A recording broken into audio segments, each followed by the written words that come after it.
Well, good morning. I want to welcome you all, whether you're actually physically here or you're joining us online. We're glad you're with us. I want to do a special shout out to my son Truett, who's 10 years old today. So that's pretty awesome. And I also want to welcome you to the Advent Conspiracy After Party. Yeah, that's right. We're not done yet. We've been asking ourselves this series, can Christmas really change the world? And we've been wrestling with what would it look like to push back this Christmas season against overconsumption and overspending, and remember what the season is all about. So we talked about things like what it looks like to worship God fully, to spend less, to give more, and most importantly, to love all people. But Christmas is over, and the new year is upon us. We're at a crossroads once again, which leaves me with this question. Will anything be different this year?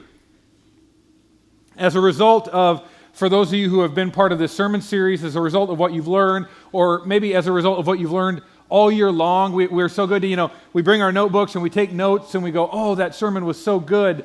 But what's going to be different? Will something be different in your life this year as a result of what you've learned? When we get to these crossroads, people have a tendency to have one of two focuses. Some reflect. They look back. There are major news magazines that will do a special edition, the year in review, and they'll look back, recalling people and looking at photos of events that made the new year what it was. And so people will reflect back on the year they just lived, and they'll remember everything that year was. Then there's another group of people, others predict. There are other magazines that do this. They get to the new year and they have articles predicting things that are going to happen in the coming year or even further into the future, and some are accurate and some are way, way off. For instance, in 1967, experts predicted that by the turn of the century, technology would have taken over so much of our work that the average American would only work 22 hours a week and would only have to work 27 weeks a year, and that the biggest crisis facing our nation was going to be what to do with all of our extra time. No. Wrong. If anything, technology has made us busier. You see, because we can do more, we do. Or at least we try to, and so we're always busy, and we're always in a hurry, and we're always multitasking. And we talk fast, and we walk fast, and we eat fast. And then after we get done eating, we excuse ourselves from the meal, and we say, sorry, I got to run. Because we're just always on to the next thing. And time is at a premium. So here we are, the final Sunday of 2014. And some of you feel like the year went too fast. For others, you're just glad that it's over. Some of you look back on 2014 with incredible joy. Some of you look back with regret. Some look forward to 2015 with anticipation. Others look forward with a little skepticism, a little dread. Everybody's wondering about tomorrow. Almost nobody is preparing for it. So let's get prepared for 2015. And let me ask you this question as we move into the new year. Are you living life on purpose? Are you living life on purpose? And today I want to define a little bit what that means from a scriptural standpoint. But are you living life on purpose? So turn with me to Ephesians chapter 5. If you're using one of our Bibles, we'll be on page 706. If you didn't bring a Bible, you can raise your hand. The ushers will bring you one. If you don't own a Bible, please raise your hand. We'll bring you one, and you can just keep it. It's our gift to you. But we'll be in Ephesians chapter 5, page 706. And today, as we wrap up this year, we're going to look at a passage that I believe can help us move into 2015 with a new sense of purpose in our lives. What is life really all about? So Ephesians chapter 5, starting with verse 15, page 706. And Paul says this, so be careful how you live. Don't live like fools, but like those who are wise. Make the most of every opportunity in these evil days. Don't act thoughtlessly, but understand what the Lord wants you to do. I think that's just good advice, and we're going to dive in today to 3 realizations that we need to make if we want to start living life on purpose, or if we want to start living life according to God's purpose. And the first is simply this: our time on this earth is limited. Our time on this earth is limited. Let me take you to a couple of Psalms. They'll be up here on the screen. Psalm chapter 39, verse 4 says, Lord, remind me how brief my time on earth will be. Remind me that my days are numbered, how fleeting my life is. Over in Psalm chapter 90, verse 10, it says this, 70 years are given to us, some even live to 80, but even the best years are filled with pain and trouble. Soon they disappear and we fly away. Now, this series, Advent Conspiracy, has been about living for something bigger than yourself. For instance, you can't worship fully unless you believe there's someone worthy of worship. You can't spend less and give more unless you actually start to realize you're not the point. You can't love all without first feeling loved. My point is this life that we're living, this life is not the point. This time that we have on this planet is not the point. Eternity is. Our life on earth is limited. If you're under 30 and you're in this room, I understand that 80 years sounds like a really long time. I remember in the not so recent past thinking that 40 was like so old. I don't think that anymore, okay? I remember growing up and listening to that song by Prince, Tonight We're Gonna Party Like It's 1999. And I remember thinking, that is so far in the future, they're going to be like flying cars and all this crazy stuff, because that was my perspective as a kid. See, our perspective on time is relative. Let me give you an example. Two teenagers go on a date. They go out for 2 to 3 hours. To them, that time flies by. To their parents who are waiting at home, that's an eternity. Anything could happen in 2 to 3 hours. It's all about that perspective. And so all the psalmist is doing is he's saying, hey, number your days. Have some perspective. Now, there are some who take this a little too literally. There's a website out there called The Death Clock. You can actually put in your birthday and answer a few basic questions, and it will calculate the exact date and time of your death. Now, first of all, that's not scientifically accurate at all. But second of all, I don't want to know.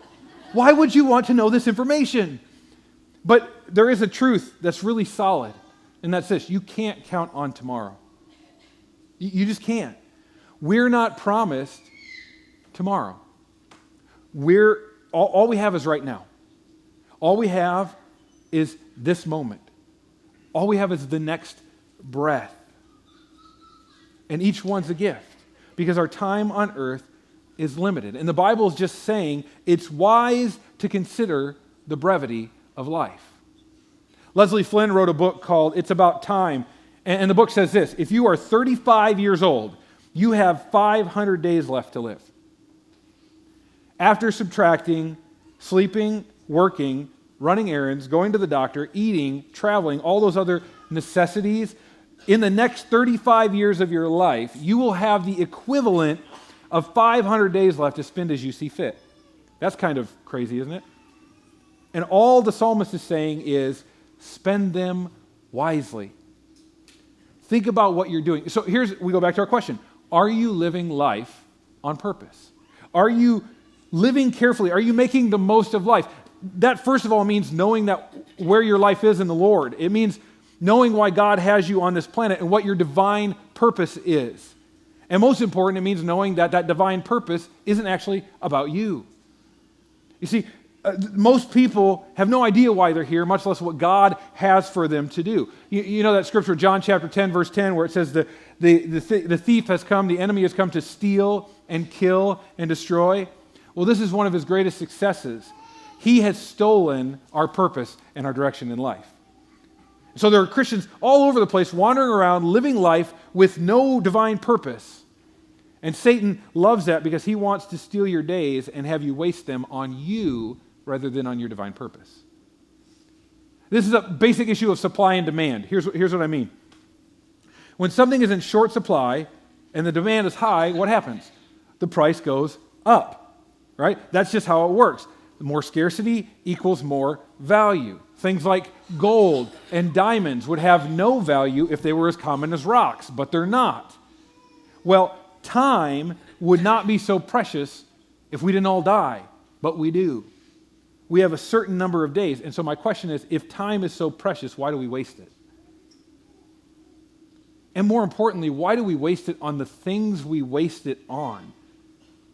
Like, we waste it on the most insane things that ultimately don't matter. Things like what other people think about us, or holding on to grudges, staying mad at somebody, not forgiving that person who hurt us in the past, living in constant fear, amassing material wealth that doesn't last, being jealous of what our neighbor has.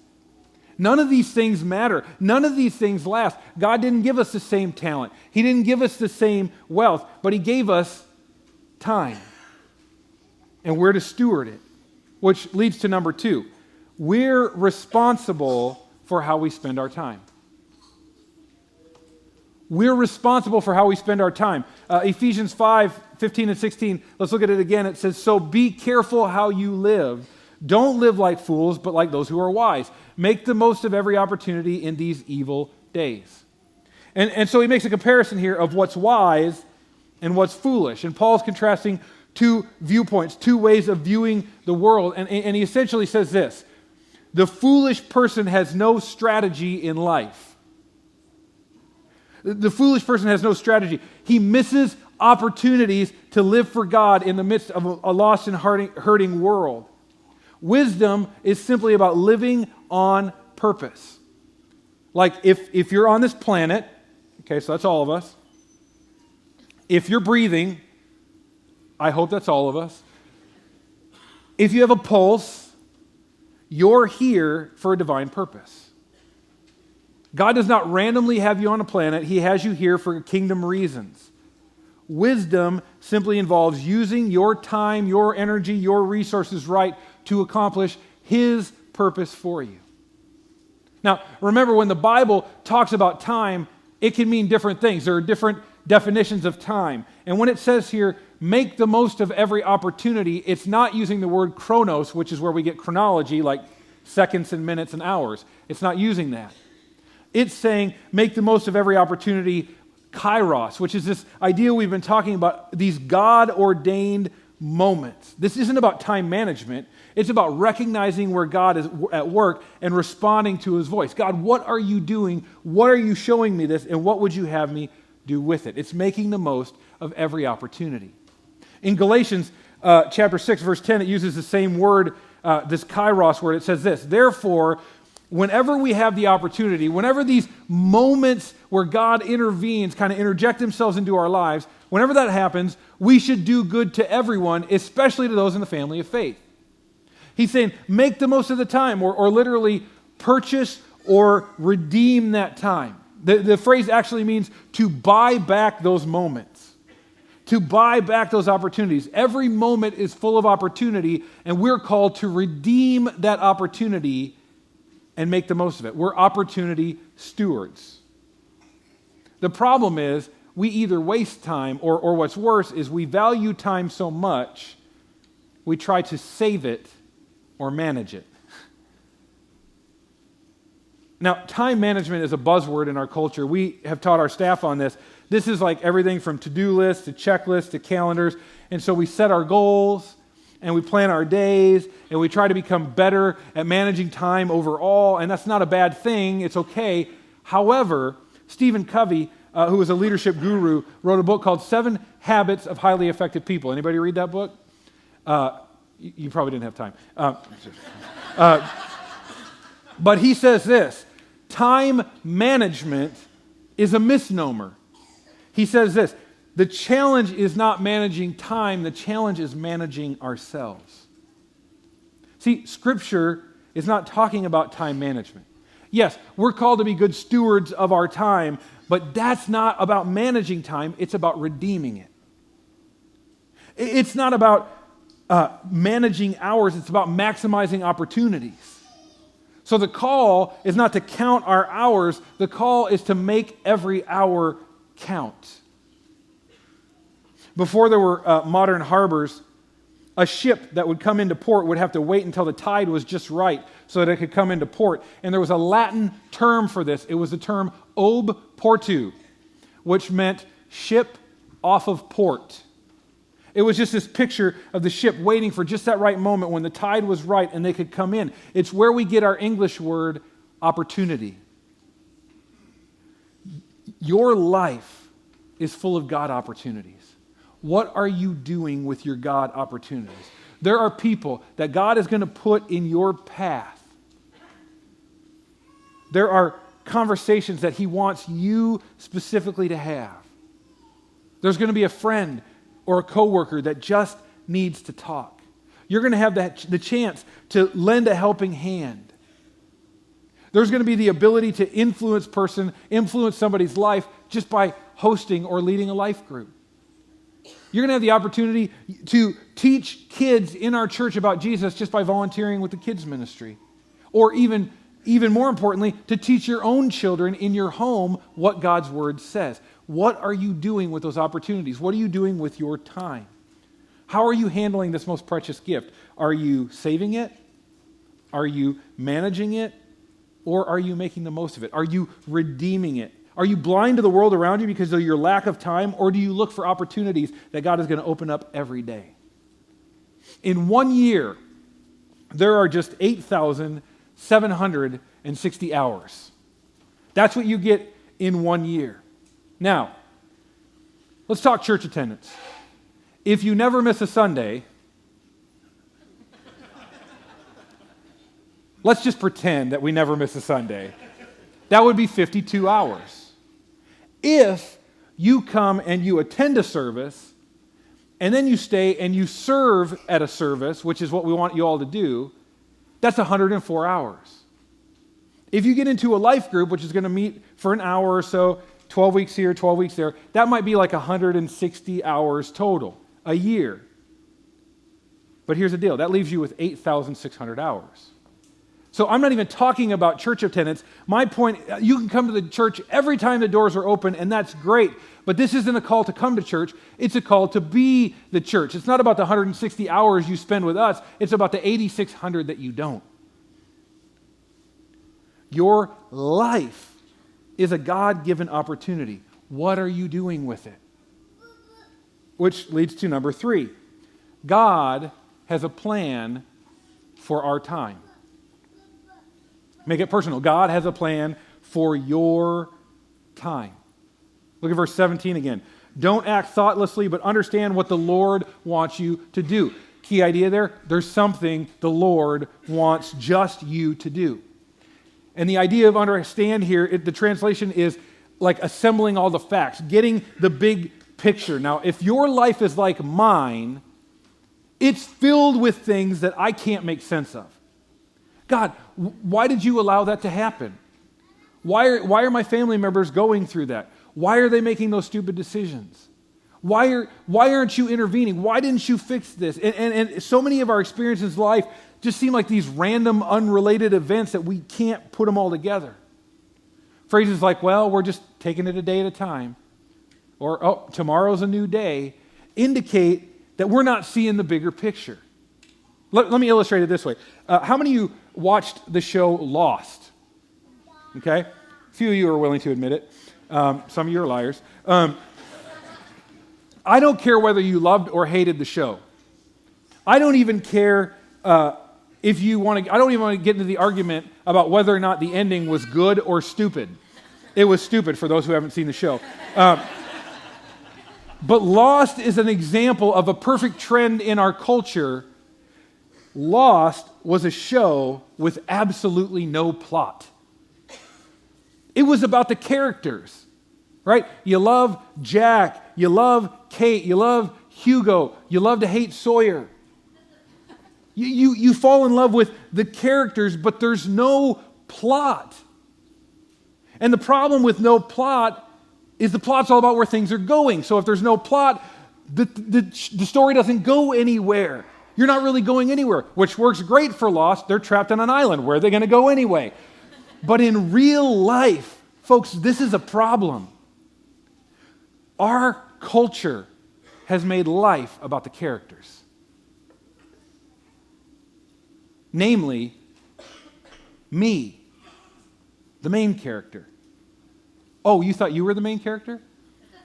Oh, you might be in your story, but in mine, I'm the main character. And so listen, life is about me. It's about what I want. It's about what I feel. It's about what I want to do. And if I feel it, it's obviously right. But what we never ask ourselves is, what's the plot? Where's this thing going? How do I fit into the bigger story? Without a plot, life's not going anywhere. That's what Ephesians 5:17 is talking about. That the foolish person not only misses opportunities, they have a more fundamental problem. They're living life with no plot. And so no matter how much money they make, no matter how much family they have around, no matter how big their house is, no matter how many promotions they get, no matter how much sex, drug, and rock and roll they have, like it doesn't matter. Whatever that thing is, it's just going in circles. There's no plot. So no matter how deep you get into it, you eventually always end up in the same spot. There's got to be more than this. There's got to be a point to this story. But fools don't see the bigger story. They don't see the bigger purpose for mankind, so they can't recognize God's call, and they're just going in circles. N.T. Wright puts it this way: it's vital not to slide along through life in a general foolish haze, hoping things will work out all right, but not being prepared to think them through, to figure out where this or that type of behavior will really lead. In particular, Christians are to see every day, every hour, every minute as an opportunity for serving the Lord, for understanding what His will is, and getting on and doing it. What does God want you to do in 2015? The key is establishing your priorities. What really matters? What's really important? It all starts with establishing godly priorities. There was an angel who he appeared at a church board meeting, and he said to the pastor, "Oh, pastor, you are such a good pastor. I want to reward you for your unselfish service. So you have a choice. I'm going to give you 3 choices. You can have infinite wealth, infinite wisdom, or infinite beauty." Well, without hesitating, the pastor chose, of course, infinite wisdom. "Done," the angel said, and disappeared. All heads turned toward the pastor, who now has like this halo of light beaming out from him, right? And the pastor's just got his head bowed. And the silence is killing him. And finally one board member says, "Well, you've got infinite wisdom. Say something. Say anything." And the pastor looked up, and the light was beaming. And the pastor said, "I should have taken the money." Because listen, it's about priorities, right? What makes your priority list? That's what really matters. And you're here, so it's easy to assume that God does. But let's ask ourselves a question. How big a priority is God? What place does He get? Where does He stand in your life? Is He really your top priority? Because if He is it not safe to assume that will affect every other decision you make? If He's your top priority, do you not think that'll affect how you work, where you work, what you do? Do you not think it'll affect your schedule, your relationships, your finances, your family time, your whole outlook on life? Is He your top priority? What about time for prayer and the Word? I know it's a priority. Where does it fall on the list? What about time for your family and friends? You know, the date night with your spouse, the time to give your kids your full attention? Because, listen, whatever you make a priority, that's what you'll give your attention to, no matter what your intentions are. Because intentions and priorities are not the same thing. I love the statement. An unknown person said this: "Life is what happens to you while you're making plans to do something else." How often is that true? Life is what happens to you when you're making plans to do something else. I want to be on God's plan, not my plan. What would it look like this year to live life on purpose? To recognize that time is limited, to redeem our time for God's purposes, and to ask God, how do I live out my part in your story? What would happen if we used our 8,760 hours for His glory? 2014 is over, it's done, you can't get it back, you had one shot. But 2015 is ahead of us, and we only get one shot at that too. I want to do it right. What are you going to do with this year? Who are you going to reach out to, and what will your kingdom agenda be all about?